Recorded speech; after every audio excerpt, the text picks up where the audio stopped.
Hi guys, welcome back to the channel. Just a heads up, this one is solely a sort of mini tutorial for people who are trying to set up their nerdy throttle and sticks for Star Citizen. So if it's not for you, then bypass this video and I'll catch you in the next gaming news one.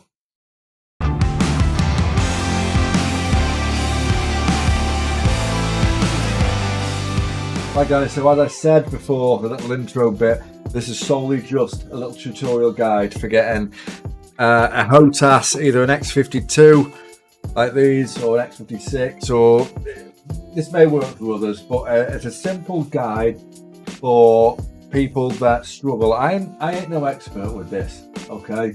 And I couldn't find a guide online that I could just quite easily follow, so I thought I'd do one how I speak and it might help other people. So to that end, so the first thing you need to do actually is go down to your search bar and type in setup USB, and you should end up with a symbol like this. Click on this and you should end up with your whatever controller HOTAS system you have. I've got the X52 HOTAS. Click on that and click properties. That should open a box like this. In this, go to MFD and you've got clutch settings here. Now by default I believe it's ticked on like that. What you need to do is untick that, click apply, and then most of this should then work for you. I don't understand this, I told you, layman's terms. Just do this, things seem to work better. Right, so let's get into it. So the first thing I would suggest you do is go to the Arena Commander. Let this bad boy load up, and then from here I'd go to single player, change the game mode to free flight on the Broken Moon, and then launch the game. From here we'll be able to obviously change the button settings and then test each one as well if you deem it necessary. So here we are in free flight mode. So if we press escape and go to options, you want to go to key bindings, scroll over here to joystick HOTAS, click advanced controls customization, and go to control profiles here. So I've already got mine set up here. However, what you'll need to do is go to clear all device bindings. Okay, so what this will do is it will get rid of everything that is binded to certain buttons. Now this will stop, well, most things. I had a few dodgy ones, but it will get rid of most buttons that are binded. This way you will not be doubling up on absolutely everything you are trying to put in, and it will get rather annoying. So clear all your device bindings and then we can start from the top. So I'll pull up the picture now of what I've done alongside what we're doing here, just to give you a bit more of an idea. So we'll start from the top and we'll go vehicle, seats and operator modes. So I've got the look behind button as button 30, which as you can see on the picture is the I button on your throttle. Mining mode I haven't done yet, but again this is basic. I'm just getting into this, so this got me going. I managed to get myself going with these button sets. Obviously once I get used to it I'll probably be able to add more things on and advance it a little bit, but for now it does the job for me to fly around, shoot things, land, etc, etc. So mining mode I haven't done yet. Scanning mode, that is your T4 button on your stick. Quantum travel, that's your little pinky. So this is your toggle for it. So you'll press it once, you'll toggle into your quantum travel mode, and then you'll hold that button, which we'll do later on, and that will shoot you off into quantum space. Missile operator mode, that's your one under your little safety catch, and that is your toggle to go into your missiles. That's all I've got in that one. Moving on to vehicle cockpit. The only one I've got in here is open and close doors. Now this is, I put this under T2 on my stick, but this is a personal preference. I just think it's handy if you want to let people in, or if I'm needing to jump out into space before I get out my seat, I can just click that button, jump out my seat, and I'm ready to rock and roll. That kind of works for me, but there's plenty in here you could do. I did want to do self-destruct or eject, but I thought I'm a noob and I'll press that a lot. So forget that. Vehicle view. So you've got your top hat switch here on the right hand side, and as you can see, look up, look down, look left, look right, etc, etc. That's all I've got in that one. Flight and movement. So when this normally comes, if you click the X52 profile, a lot of things will be a little bit messed up.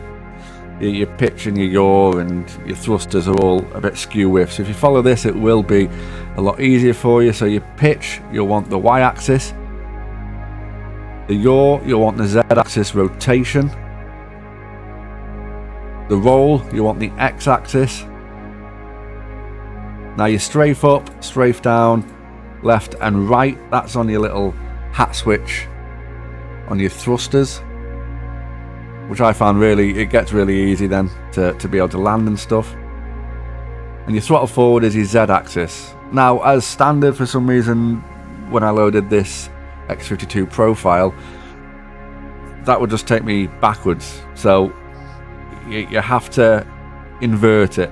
Now, I've got strafe forward back invert as button 32, which will obviously invert. Now, that's your little toggle switch on your thruster, as you'll see in the picture.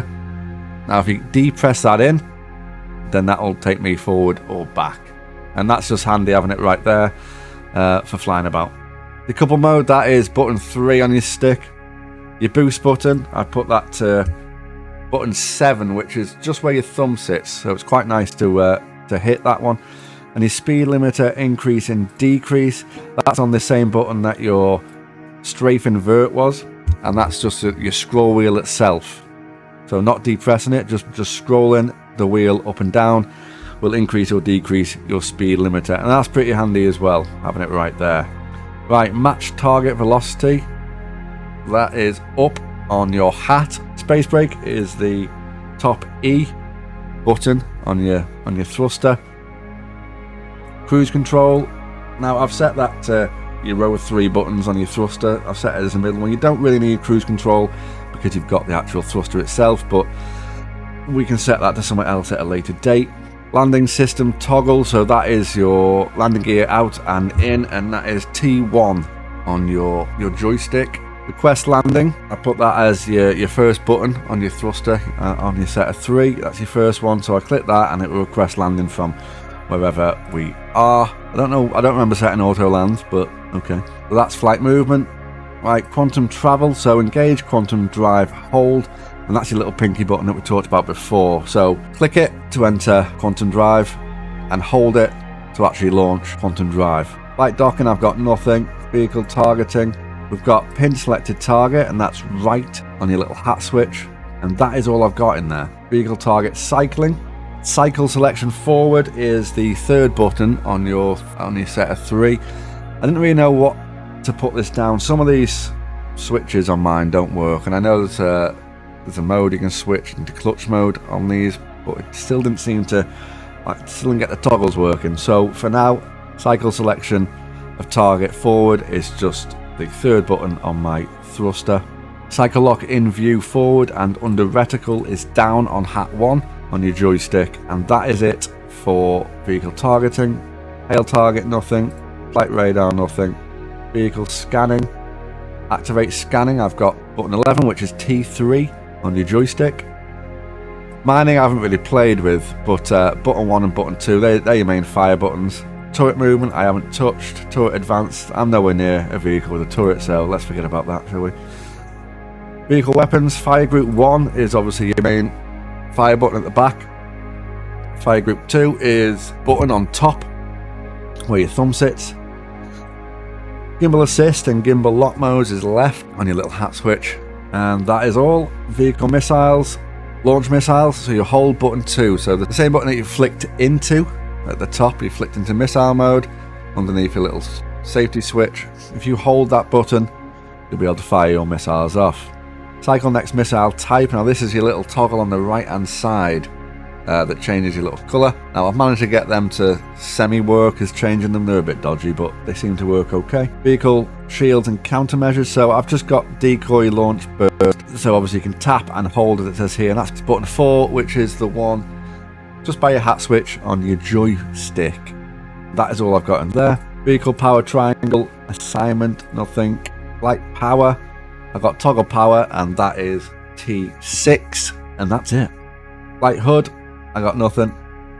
Lights, I've got a toggle for that, and that is T5 for your lights. Obviously nothing on foot. I haven't done any ground vehicles, so I don't own any. Quick keys and inner thoughts. So the interaction mode is a little tiny one by a little sort of mouse mover. So I can hold on to that, and if I want to activate an inner thought, I can press the main fire button. And if I want to focus in, I can press the secondary fire button.